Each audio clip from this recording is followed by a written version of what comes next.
अच्छा सर, एक प्रॉपर्टी का क्वेश्चन है, ये भी प्रॉपर्टी क्वेश्चन में से एक मेरे ध्यान में आया, पूछ रहा था आपसे कि रजिस्ट्री पर कितना कोई खर्चा आ जाता है, इसका थोड़ा बता दें। अच्छा, रजिस्ट्री का मुकम्मल तरीक़ाकार पहले एक वीडियो में बता चुका हूं, तो आज हम डिस्कस करेंगे कि रजिस्ट्री करवाने पे ख़र्चा कितना आता है। तो इसमें मुख्तलिफ़ किस्म के ख़र्चे हैं जो मैं आपको अभी बताता हूं, आप नोट कर लें। सबसे पहले रजिस्ट्रेशन फ़ीस होती है। एक रजिस्ट्रेशन फ़ीस देखें, अगर तो आपकी प्रॉपर्टी 5 लाख रुपया से कम है तो 500 रुपया, और अगर 5 लाख से उसकी ज़्यादा है प्राइस तो फिर 1000 रुपया रजिस्ट्रेशन फ़ीस होगी। उसके बाद TIP, सेकंड नंबर पे TIP होता है ट्रांसफ़र ऑफ इमूवेबल प्रॉपर्टी।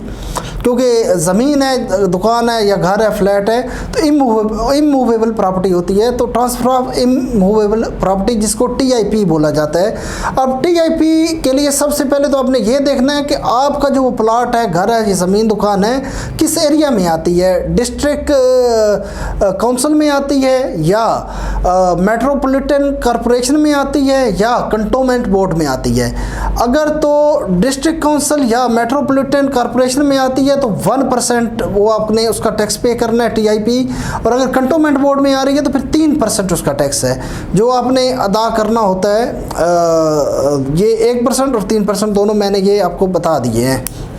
अच्छा, उसके बाद अगर हम तीसरे नंबर पे देखते हैं तो जिस एरिया में भी आपकी प्रॉपर्टी आ रही है, इन तीनों में से जो पहले मैं जिक्र कर चुका हूँ, उससे मैप अप्रूव्ड है या नहीं। अगर कंटोनमेंट बोर्ड में है तो कंटोनमेंट बोर्ड से मैप अप्रूव है या नहीं। अगर तो मैप अप्रूव है कंटोनमेंट बोर्ड से, डिस्ट्रिक्ट काउंसिल या मेट्रोपॉलिटन कॉरपोरेशन से, तो फिर कोई किसी किस्म का टैक्स नहीं लगता। अगर उस एरिया का या आपके घर का मैप अप्रूव नहीं है तो फिर 2% टैक्स आपको अदा करना पड़ेगा। अच्छा, इसके बाद अगर हम देखें तो एडवांस टैक्स होता है। एडवांस टैक्स जो है ये FBR को जाता है, फेडरल गवर्नमेंट को, और ये सिर्फ बायर के लिए, सेलर के लिए ये टैक्स नहीं होता। इस वक्त जो ये टैक्स चल रहा है 10.5%, 10.5% ये आपने टैक्स अदा करना है, और उसको 236C भी कहा जाता है। इसके बाद अगर हम देखें तो कैपिटल गेन टैक्स होता है जिसको 236K कहा जाता है। वो भी टैक्स, कैपिटल गेन टैक्स भी 236K भी फेडरल गवर्नमेंट को जाता है, FBR को। अब 236K को अगर हम मज़ीद डीपली देखें तो यहाँ पे फाइलर के लिए एक अलग होता है और नॉन फाइलर के लिए अलग होता है। अच्छा, अगर मैं फाइलर की बात करूँ तो फाइलर अगर सेलर है तो 6% देगा, अगर परचेजर है तो 3% देगा।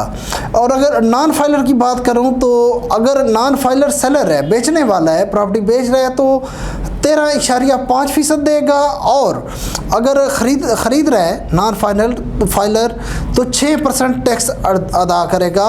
ये मैंने जिक्र किया आपसे कैपिटल गेन टैक्स 236K का। तो ये इसके अलावा अब थोड़ा सा ख़र्चा और होता है, जैसे स्टाम्प वाले का आपने पे करना है, जो टाइप कर रहा है उसका।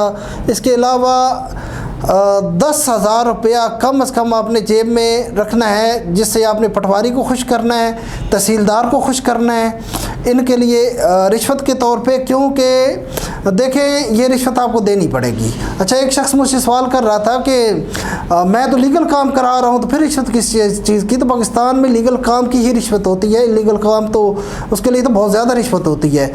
अब तहसीलदार को भी आपने कुछ ना कुछ देना है, 5,000 7,000 जहाँ पे आप उसको राज़ी कर लेते हैं, पटवारी को 2-3 हज़ार 5,000 देना है, वो अलग से अपने खर्चा रखना। हालांकि हम देखें मार्केट के अंदर AC साहब हमारे जो है वो माशाल्लाह 2-2 करोड़ की गाड़ियों पे आते हैं टमाटर का रेट चेक करने। अगर 2 रुपये महंगे कोई टमाटर बेच रहा है तो उसको जेलों में भी बंद, अक्सर आपने देखा होगा, कर देते हैं, जेल में बंद हुआ पड़ा है सब्ज़ी वाला।